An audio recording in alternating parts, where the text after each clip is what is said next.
Back on Wildman Sofa, looking at all your comments and questions on YouTube. And I'm sat forward, by the way, so it's not like, see? Loads of people asking how you feel about going on the True Geordie podcast again. I'm looking forward to it, to be honest with you.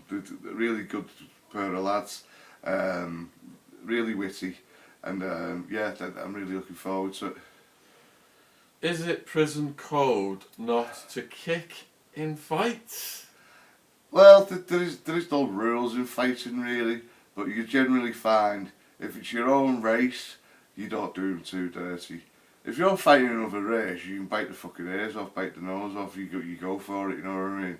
But if you're fighting your own, you tend not to fucking boot them in the head. It depends what they're doing. If it's a straightener, if it's just one-on-one, and it's like, you know, it's fucking, the guy hasn't done nothing wrong, it's just like an argument between the two of you.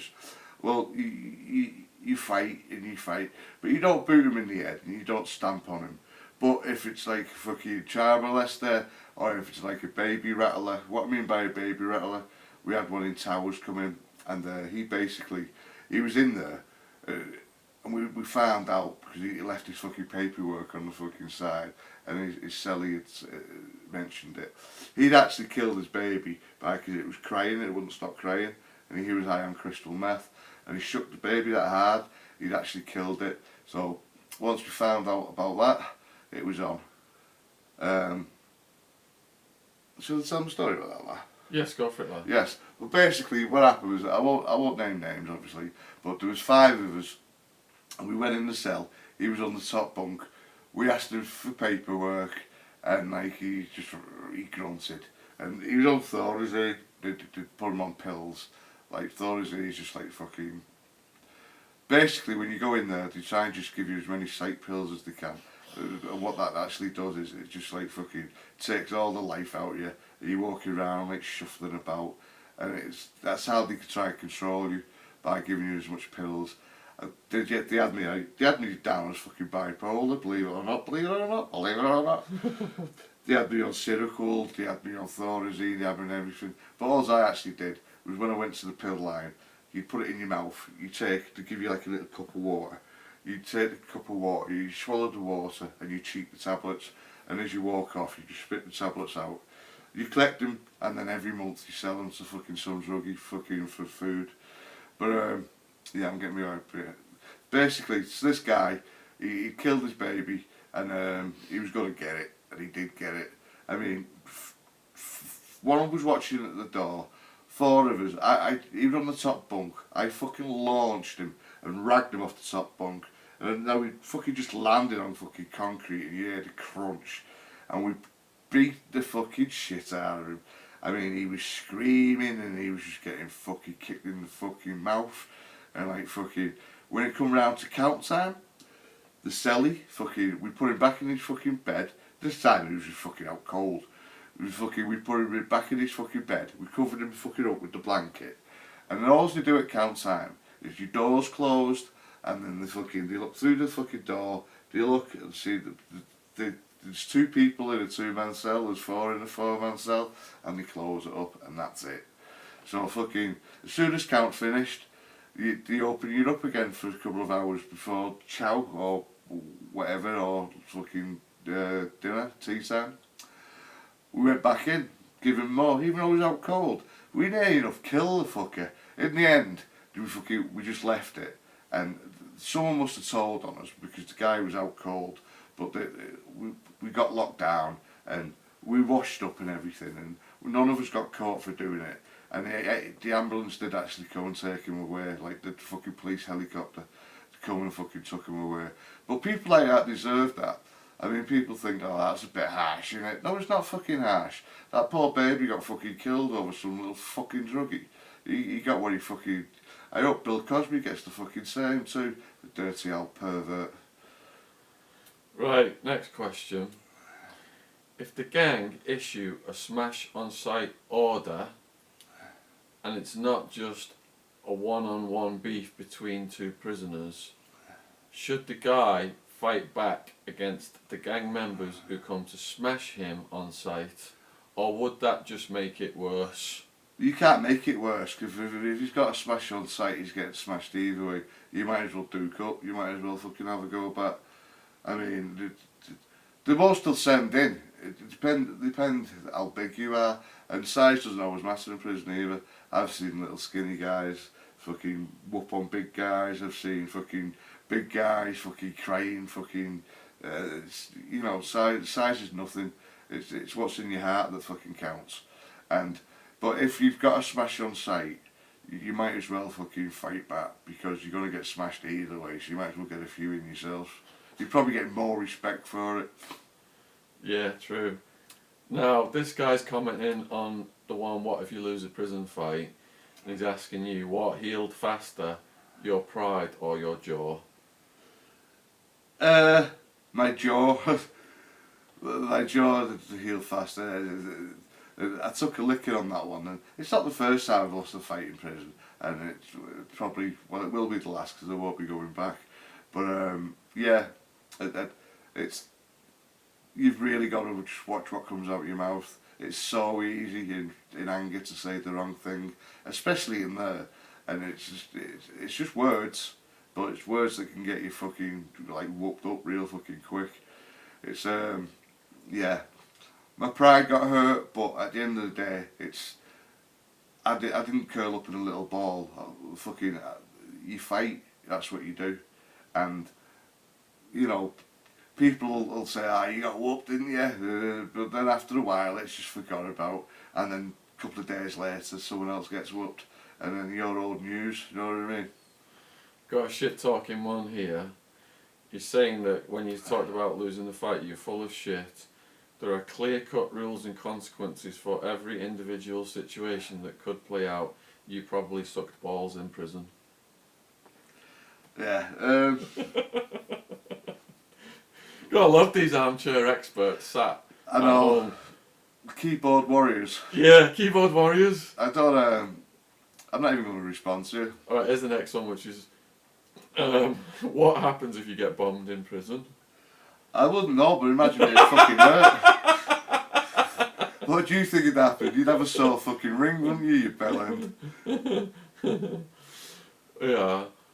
How would a 70-something-year-old man go to prison for a non-violent rape he was supposed to have done 40 years ago? I think he's asking what would happen to an old timer. Well, that's Bill Cosby, isn't it? That's Bill Cosby all over again, isn't it? Yeah. I think he's in his 80s. And he drugged a woman, so is that classified as a non-violent rape if you're having sex with her unconscious? Well, I think it's violent either way. Just the rape's violent, isn't it? Yeah. You can't justify it by, because you didn't hit him and rape him. It's like you're drugging him up and fucking. That's violent in itself. It's just rapists die really. Rapists, child molesters, and any scum like that should die. That Bill Cosby should fucking get everything he fucking deserves. He's a fucking horrible, horrible human being. And he's worth millions too. People looked up to him on TV shows. He's just a dirty old man, isn't he? So if someone comes in who's not as rich as Bill Cosby and is in the situation this guy's describing, an old rapist, because he's got no money to hand over, he just gets straight smashed, not extorted. Yeah, they've got nothing to extort, he won't get extorted, but he will get dealt with, he'll get smashed.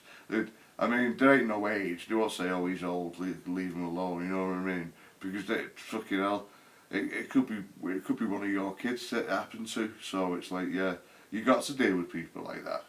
Did you ever have a shank or have access to shanks? I had access to shanks, yes. Mainly, people didn't keep the shanks on them or on the bunks. What generally happens is when you're on the yard and like you're walking around the perimeter, and it's like dust and there's gravel and that. You tend to each group of race have their own particular place where they'll hang out, and you'll find that fucking while people are talking, there's someone behind them and they're digging a little hole, and that's where they bury the shanks. So they've got access. If there's going to be a fight, they know exactly where the shanks are. And they also have a lookout for the other races to see where they're burying their shanks. Because if you know where their shanks are, you get to their shanks first, well, you're not going to get fucking stabbed, are you? You got to think. What if a guy way bigger than you tries to fight you, and if you try to avoid it because you know you stand no chance? Well, basically, don't avoid it. Take your whooping, and 9 times out of 10, someone bigger than him or a group of. If it's unjust and it's just a bully doing it, it's. I told you the story about Roman, the head of the whites in Florence. He was just bullying people and he was extorting them for money. And it's in the end, the young torpedoes said enough's enough. They got word from the yard and they went in and sorted them out. Your own group, your own kind of people will not let you be extorted. They'll look after you. If you've done wrong, you're gonna get it. But if you're in the right and you've done nothing wrong and someone's just bullying you, well, the bully will get it. So don't worry about things like that. It doesn't matter how big he is, because a couple of people will help you. You're in as one. If you're white, you're all together. And all the races are exactly the same. You're just one person, but you're in a group. You're a family in a way. You know what I mean? So you never worry about getting bullied in prison, because your own people won't let it happen. Right, this guy's asking again about the fight that was lost. He's saying, if you'd have gone straight into that fight the first time and snuck a shank in with you and just stabbed the guy, would that be considered not fighting like a man? Or would that be more dangerous? Would that create a more dangerous situation than just getting a beating? That'd cause a lot more dangerous situation, because what that'd do, it'd cause a riot. I say there's no rules in fighting, but you don't just. I mean, if you've called someone something and you're in the wrong, and then you shank them, and it's another race, yeah, your own race is going to deal with you, or they'll send you to the. It's called sending to the pack of wolves. They'll basically let the other race deal with you and not help you out. Here's one that's the opposite of trash talk and a bit off the prison subject. Do we get tired of prison stuff, and do we want to talk about how our day has been and what it is like, if we've seen any nice places going around the country, blah blah blah? No one really wants to hear that, do they, to be honest? How your day's been? Yeah. I think that they do, and when we do the podcast on my podcast, I'll ask you about that. Okay, it's very, most people's days are shit if you go work, aren't they? So let's have it right. You know what I mean? One guy's asking how many fight stories you've got. I've got a few. Another guy's asked if you've got any more stories of losing fights. Not too many more, to be fair. I've lost a fair few, but I'd say I've won a lot more than I've lost. What happens to thieves in prison? Thieves get smashed on sight. How did he catch them? They'll set them up. They'll basically they'll leave stuff like hanging around, and they'll keep someone to keep an eye on it. And if it gets took, the person will see who's took it. They generally know. If they suspect someone, they will set them up. Say if someone is going around thieving, someone will leave 4 or 5 packets of tuna fish just fucking on the counter there, and then fucking they'll go on exercise yard, and that's when most of the times when you get anything robbed from you, it's when everyone's out on exercise. And it's the people, I mean, the fucking idiots really, because they don't go on exercise. So there's only a few. Either the old people don't go out because you don't have to go out. If you're under 35 and you white, you have to go out. Yeah, it's mandatory, because if anything happens, you've got to be there on that yard.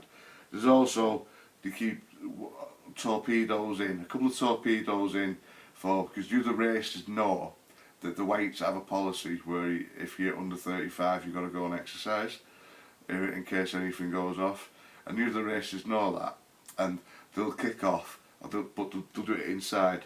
So once you kick off inside, all the doors closes and you're left outside. So they'll leave a few torpedoes in to look after the old people. I mean, it's very organised. It's not just like, they're not stupid. Here's a sarky one, funny one actually. Are you allowed to Peter gaze if they have you in a headlock? Peter gazing is like, let me just explain for the viewers. If you're in the shower and you're just getting your wash on and some dude comes up next to you and he starts checking your dick out, then that's Peter gazing. So, are you allowed to Peter gaze if they have you in a headlock? Well, yeah, why not? If that's, you got no other choice, have you really? Where else could you fucking look? How accurate are TV shows, media about prison? Have they become more accurate over time? I'd have to say one of the oldest ones and one of the best ones I personally say is Oz. I think that's very accurate. Same as in comparison with it's not about prison, but as in like crystal meth and stuff like that, Breaking Bad. That by far is like, I think it's near enough true life as you're gonna get, isn't it? Have you tried Ozark yet? I haven't tried Ozark yet. Second season of Ozark, almost up there with Breaking Bad now. Is it? Yeah. Yeah, it's brilliant. It's like, instead of him being a chemist, this guy's an accountant, and the Mexican cartel have murdered his business partner. He didn't know the cartel and his business partner were doing stuff, and now they thought they were going to murder him, but he says, look, I didn't know what that guy was doing, and said, alright, well, you're now laundering our money or else we're going to kill you and your entire family. Oh, fucking hell. Yeah, it's great. I want to have a pint with Wildman and listen to his stories. I'd love a pint with you anytime. I'm actually trying to give up the drink. I mean, it's an issue I was going to bring up. Shaun thought it might be a bit serious, but it's about addictions and stuff like that. But I'll bring it up another time. Do you have any crazy stories to go with your scars? A lot of the scars I got are mainly crazy birds that have done it. Crazy women? Yeah, crazy women. Oh. That one there, don't know if you can see it. That one there was a Corrie, a black chick. That one there was also Corrie. That was basically, we were in Van Buren and we got into an argument and fucking around there it's the projects, they're all black, and we got into an argument and I was arguing back with her and some other guy, he's shouting, oh, you got jungle fever. So I went over to have a fight with him and then she's getting fucking mad and then fucking she comes over while I'm fighting with this guy, she's fucking trying to fucking stab me. And I'm like, well, what the fuck, you know what I mean? I'm having it with this guy and you're trying to fucking stab me? And it wasn't even a nice stab, it was at the end of a fucking broken bottle. But this is the clip taser woman from True Joddy podcast. Yeah, he's talking about. She's crazy. Are you allowed to tell someone they're cute in prison? Not unless you want to get smashed. Are you allowed to grapple in a prison fight? Grapple is in wrestling? Yeah. Well, if you want to lose, yeah, you can grapple all you want. Generally, it's common sense. I mean, these people have obviously never been in prison, and I don't suggest to go.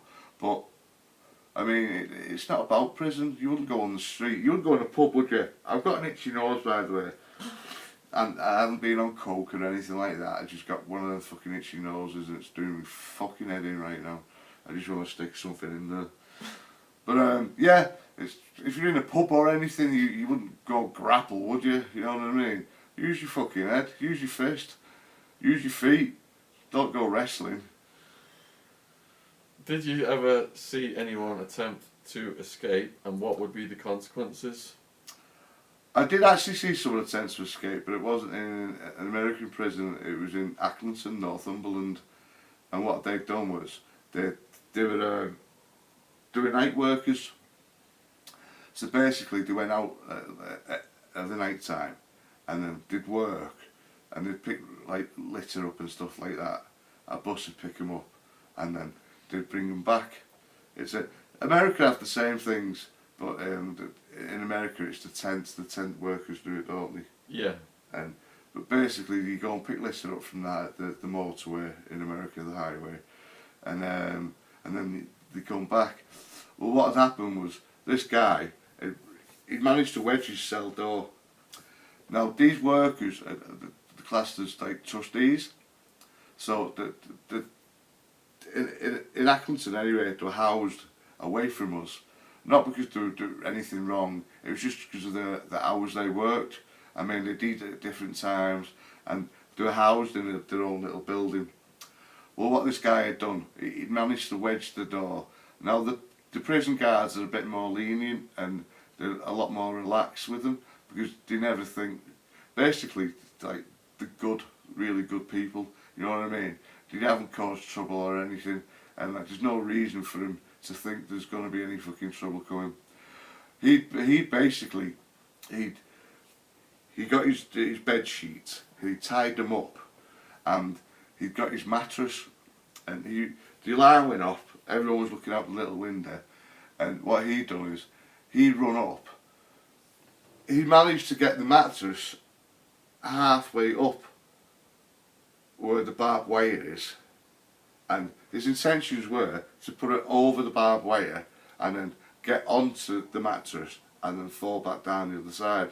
And what happened is he actually got caught in the barbed wire, and the more he struggled, it's just razor wire, and like, yeah, it was a horrible sight really, and he was squealing like a fucking pig, but that's what you get for trying to escape really. Oh god, my fucking doors are doing my head in. Does religion play a role in prison or in your life? It did play a role in prison, but it was a different role. It's not. I'm not a religious person. I don't knock anyone that is. If they want to believe there's a higher person, so be it. I personally believe that you die and you fucking rot and fuck the worms eat you. That's about it for me. But you can use it to your advantage. I used it to my advantage in Towers. When I was in Towers, the only way I could stay in contact with Kerry at the time, my at the time was Wild Woman, the love of my life at the time. Was the only way I could actually see was she converted to Muslim, and to be able to actually get in contact with her, the guy who run the Muslim services I actually went to the Muslim services too, and they do this all like bar and all this stuff, and you lean on a mat, and I went there and I'd write a kite, I'd write a note, and he'd actually hand it over to Kerry, and I'd get notes from Kerry to him. So I mean, it's the only time I actually used religion. That, and I used to go to the services to see Jumping Jack and to see Shaun. Jumping Bill. Yeah, it was hilarious. Do you catch yourself dreaming about the old life? The drugs, the parties, the girls? Are you wishing to taste that again? No.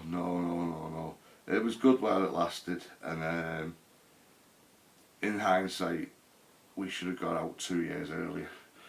But, you know, you can say a lot of things in hindsight. In hindsight, Shaun should have never even fucking done the drugs, and he should have been a stockbroker, and he'd have been a multi-millionaire now, again. But I still think he's got a lot of money, but he's got it stashed. That leads nicely on to the next question. Do we have stories that we now can't discuss for risk of self-incrimination? Yes, several. Plead the fifth on that one. Yeah. Do you have to be in a prison gang, or can you go lone wolf? Is it a bad idea to go lone wolf? And if so, what are the consequences of doing either? I think people misunderstand about prison gang. It's you can't disown your own people, because it'd be stupid to. You want to just, like, you know, there's certain things that, I mean, it's not extort your own people, but there's certain things you're expected to do when you're in there. Obviously, it's very basic rules. You got to keep your hygiene up. I mean, in Arizona it's fucking hot as hell, You don't do fucking stinking and letting your race down. You've got to say like they do Powerballs and stuff like that, or Super Bowl, or any American football's on, and then you get a little ticket and 3 stamps, and you're obligated really to buy one of them because it helps your brothers out. At the end of the day, the profits go to SMU. They go to, say, like the Aryan Brotherhood. Now they can't go to the store every single week like we do. They only get so many times they can actually go to the store. But when they do go to the store, they can stock up. So we help out by getting stamps and stuff like that, and then they convert us into money, and then it gets put on their books with someone outside, and then they can get what they need as well. So you're obligated to do things like that, and when you don't do things like that, I mean, there's no reason not to do things like that, really. I mean, if we could have 3 stamps, what's 3 stamps? And you get free stamps anyway, so you're not really, yeah, to go lone wolf, it's, you're just causing more problems. There's no fucking point, to be honest with you. Right, that's all the questions from that first video of what if you lose a fight in prison answered. So if you've got any more questions, comments, or well, man, just put them in the comment section and I will answer those next time I'm up north. So we appreciate all your questions and comments. Thanks. I go through most of your comments, by the way, and I will answer them. If you ask a question, I'll respond. If it's a dumb question, you won't get a response. And but if I don't care if you like me or you hate me, but just write something down. I mean, if you want a bit of banter, I'll give you a bit of banter. But none of this, oh, I want to fight you and all that. It's getting a bit old, you know what I mean? Fucking grow up. You're not going to get to fight me, alright? And we're almost at 100,000 subscribers now as well. We really appreciate you guys who've subscribed to the channel. Yes, thank you very much. Cheers.